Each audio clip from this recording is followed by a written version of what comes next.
Sun's dark companion and the physics of equilibrium. By R.F. Unbended Reality, astronomers know about the perturbations in the orbits of Uranus and Neptune for 2 centuries now, but have yet to come up with a specific cause of the explanation for this, at least officially. They don't know why this is happening. What's causing them to tilt their orbits? The first of these anomalies was observed soon after the discovery of Uranus in 1781, which many thought the later discovery of Neptune in 1846 would be able to explain, but it was not to be.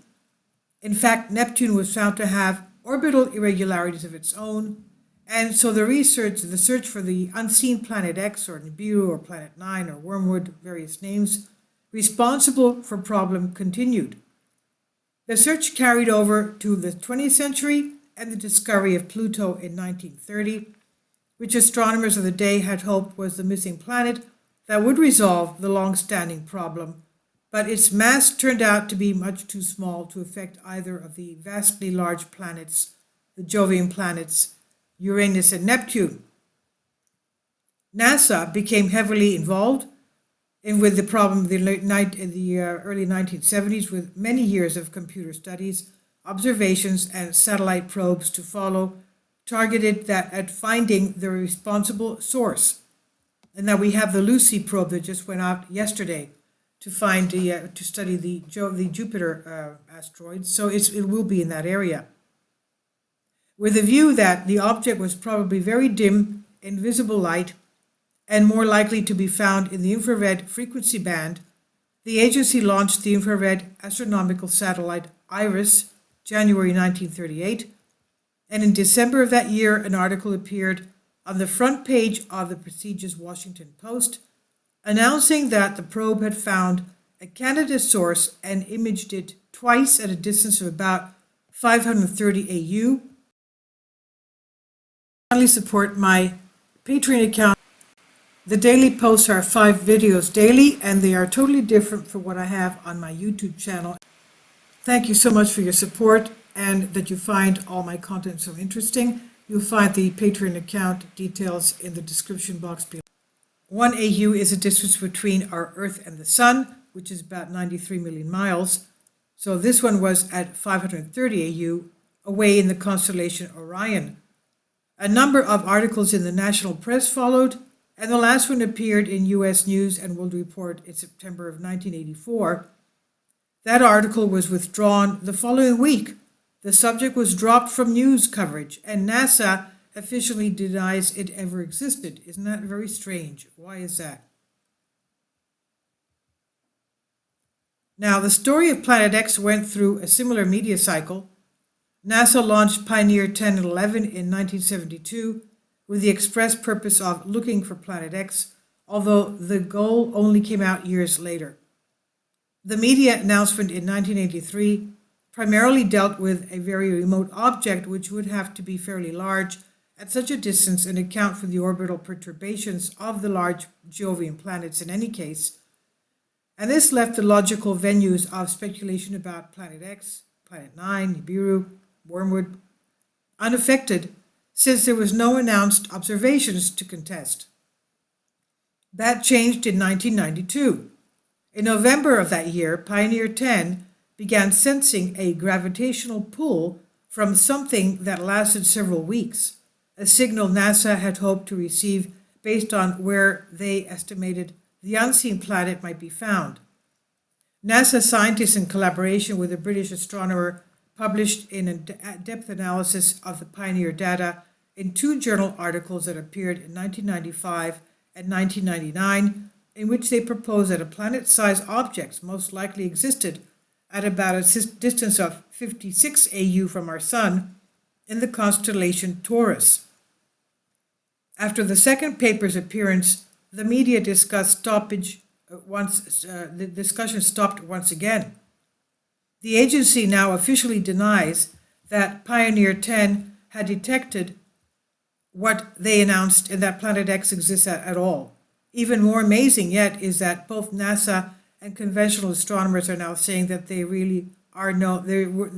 there really is no unexplained perturbation in the Uranus and Neptune orbits, and that there never was. It was all an unfortunate mistake, they said. The thousands of misguided astronomers over the globe who had been immersed in the problem since 1781 had all gotten it wrong because of small errors in the mass estimates of the two bodies, but with that correction the orbits are now recognized as being perfectly well behaved. No unseen object is bothering these two planets. Everything is just fine. Nothing to be concerned about. Move along. A history of this research is found in summary in the beginning of the previous study by the author, and in extensive detail in the excellent book on the website of Italian research journalist Luca Santamburlo.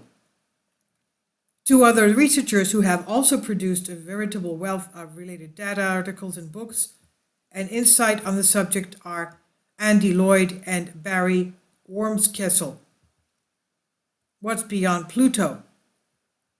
Now, in the previous study, it was argued that whether anomalies in the orbits of Uranus and Neptune exist or not, something about the solar system's arrangement is very strange in any case.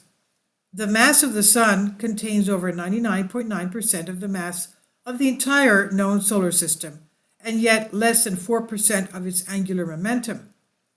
From classical physics, we know that angular momentum is always conserved in a closed system.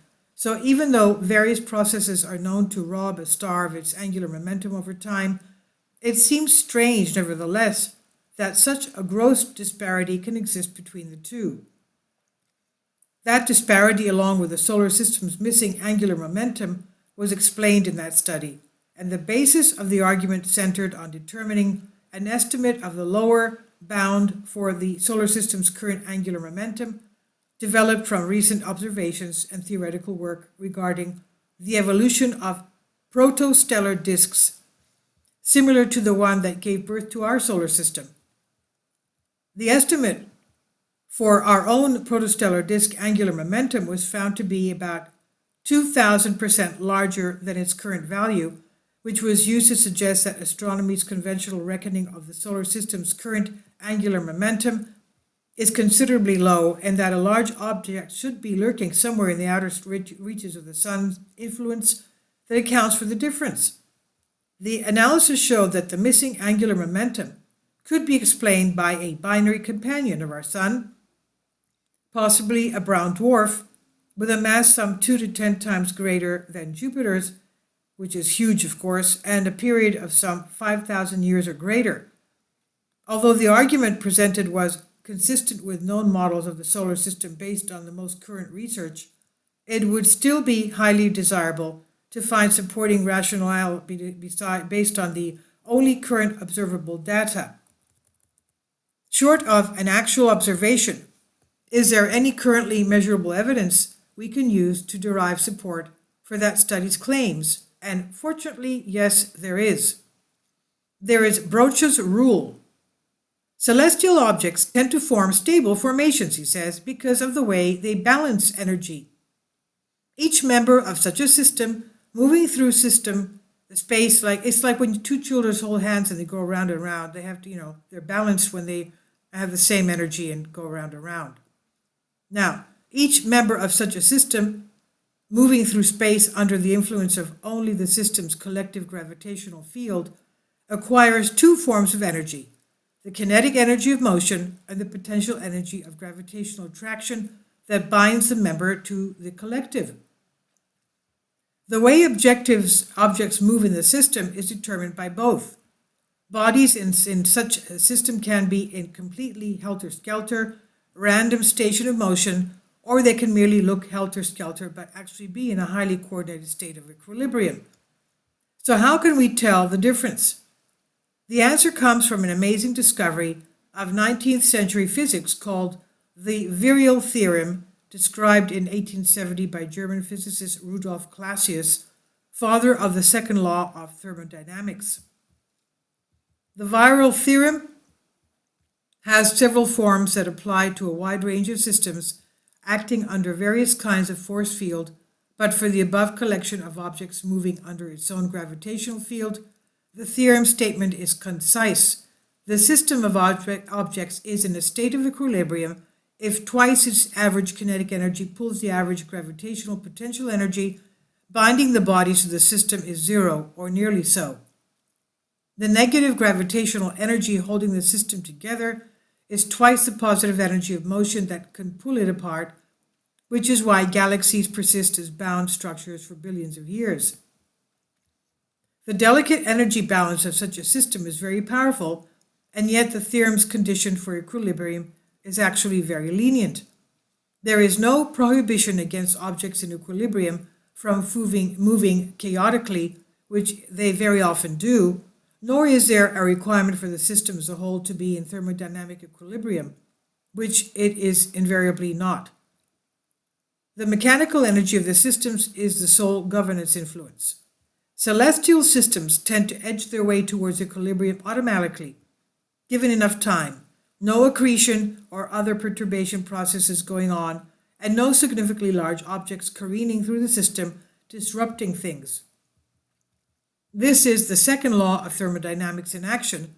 One such system that achieved such a balanced state is our own planetary system, which satisfies the Virial Theorem very precisely. Not only is the theorem satisfied for the average motion of all the planets collectively, but each planet and sun pair satisfies it individually as well. And this may seem like a fortunate state of affairs, but in fact it leads to problems. Beginning in the early 1960s, German astronomer Peter Brosch at the University of Bonn wrote several groundbreaking papers about the amazing property of celestial systems in equilibrium. Canadian physicist Paul Wesson picked up the work in the mid-80s and produced another set of papers and more decades of research and fully supported and advanced Brosch's original findings, which is now an accepted effect of conventional astronomy, although virtually unheard of outside the field. By examining a large collection of celestial systems, Brosch showed empirically that if a gravitational system is in equilibrium per the Virial Theorem, and its average density decreases roughly as the universe square of the distance from the system's center of gravity, then the system's orbital angular momentum is approximately proportional to the square of its total mass. His analysis showed that the rule, hereafter referred to as Brosch's rule, is extremely general and has been shown to work for virtually all celestial systems, including galaxies and galaxy clusters, star clusters, planetary systems, binary and higher multiple star systems, which together span over 30 orders of magnitude. So yeah, there is equilibrium. It even works reasonably well for systems which different fall-off rates for density than the inverse square profile. Now, this is a lot of details here with various calculations, but basically it has to do with the balance of mass and energy. We don't have a whole story, perhaps never will, but we do have some very interesting data that we can use to assess the situation following analysis. And it's got a lot more calculations here. But the bottom line, the standard reckoning of solar systems' angular momentum is inconsistent with established physics and therefore highly doubtful. Whatever the reason may be, we know it has nothing to do with instabilities in planetary motion, because applying the Virial Theorem to the solar system, the motions of the planets are in a strong state of equilibrium. But this very fact is also the clue that something is wrong. If the solar system is in perfect equilibrium and its density follows an inverse square law, then it matches the conditions of Brosch's rule precisely and should be close to its predictions of the solar system's angular momentum. One would think there would be 25 to 30% or so at least. That's a chance. But it's clearly not. It's off by almost 1,000%. So this implies that something significant is not accounted for. The conventional value of the solar system's angular momentum is simply much too small. The study proposes that a binary companion of our Sun is the cause of this. The analysis shows that a dark body of about 1 to 2 Jupiter masses adds relatively little additional mass to the solar system proportionally, and yet given an appropriate orbital period, the body can provide enough angular momentum to close the gap to account for the discrepancy uncovered by Broca's rule. Now, given that each sun-planet pair satisfies the Virial Theorem, there is also every reason to believe the sun and dark companion pair will as well, which is to say that equilibrium throughout the expanded solar system should be preserved even if such an object exists. Now, evidence from the Kuiper belt. Recent discoveries in deep field astronomy strongly support the likelihood that somewhere in the Kuiper belt, a large object is orbiting our sun. The major clue came from Mount Palomar Observatory in 2003, with the discovery of the extremely unusual dwarf planet Sedna 90377. With an orbital period of an amazing 11,400 years, it was supposedly much too long, and its comet-like orbit way too elliptical for an object so large. But there it was. Researchers studied it for some time, agreed that it was an unexplained anomaly of some sort, shrugging their shoulders, and they moved on. But then about 9 years after that, another one showed up, dwarf planet 2012, called Biden, with a period of over 4,200 years, was discovered in the Cerro Tololo Observatory in northern Chile in the fall of 2012. Biden's orbit is less extreme than Sedna's, but it still has an outsized period of planetary standards, a narrow cometary orbit, and a mass over half the size of Sedna. And even with the highly elliptical orbits of the two unusual objects, their perihelia are so large, both more than 75 AUs, that they always stay well outside the orbit of Pluto. Why should two anomalies look so much the same? The conclusion. The solar system has a number of anomalies, properties that imply the existence of one or more large, uncatalogued objects orbiting our sun. Most of the recent studies that predict this possibly have focused on irregularities in the motions of orbiting bodies observed over the last several decades, and the study, on the other hand, focuses specifically on the solar system's high degree of equilibrium. The bodies of the inner solar system, which contain over 99.99% of the whole, satisfies the Virial Theorem energy distribution. Now, the solar system is clearly in a strong state of equilibrium. If a celestial system is in equilibrium and its density profile follows an inverse square law with distance, which the solar system conforms to on both counts, then the system's orbital angular momentum and mass should be closely related to Broca's law. Supporting evidence, though, from the Kuiper belt indicates that the Sun has large distance companion. The discovery of two dwarf planets Sedna and Biden, with their extremely long periods and highly elliptical orbits, viewed as so unusual that it seemed to several astronomers that something else may be involved.